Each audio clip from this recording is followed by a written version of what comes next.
Everyone, আমি রিম্পি। তোমাদের সাথে ফার্স্ট একটা কেকের ভিডিও শেয়ার করছি ভয়েস দিয়ে। এমনিতে আমি অনেক ভিডিও আপলোড করেছি যেগুলো সং দিয়ে, কিন্তু আজকে ফার্স্ট টাইম আমি ভয়েস দিয়ে কেকের ভিডিও আপলোড করব। তো সবার প্রথমে কিন্তু কেকটা 3টা ভেঙে কেটে নিয়েছি, আর কেকটা কিন্তু সবসময় ঠান্ডা করেই কাটার চেষ্টা করবে, নয়তো কিন্তু কেকটা ভেঙে যাওয়ার চান্স থাকে। তারপরে সুগার সিরাপ দিয়ে নিচ্ছি। সুগার সিরাপটা কি দিয়ে বানাই সেটা অবশ্যই সবাই জানো, আর যারা যারা জানো না কমেন্ট করবে, আমি অবশ্যই বলে দেবো। তারপর ক্রিমটা কিন্তু ভালো করে দিয়ে আমি এখন একটা একটা লেয়ার গুলো আমি ভালো করে দিয়ে দিচ্ছি, যাতে সুন্দর করে কেকটা ফিনিশিং দেওয়া যায়। আর সবার প্রথমে যেটা কেটেছি সেটা কিন্তু মিডিলে দিয়েছি। মিডিলে না দিলে কি হয়, সাইডে দিলে কিন্তু মানে কেকটা অল্প সমান হয় না আর কি। তারপর উপরটাতে কিন্তু আমি আবার সুগার সিরাপ দিয়ে দিলাম। তারপর ভালো করে ক্রিম দিয়ে কিন্তু আমি এখন কাম কোটিং করে নিচ্ছি। কাম কোটিং করে কিন্তু সবসময় ফ্রিজে রাখার চেষ্টা করবে।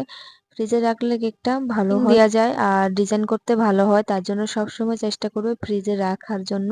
1 ঘন্টা তো ফ্রিজে রাখবে, তাহলে কিন্তু ভালো হবে। দেখা হচ্ছে নতুন ভিডিওতে।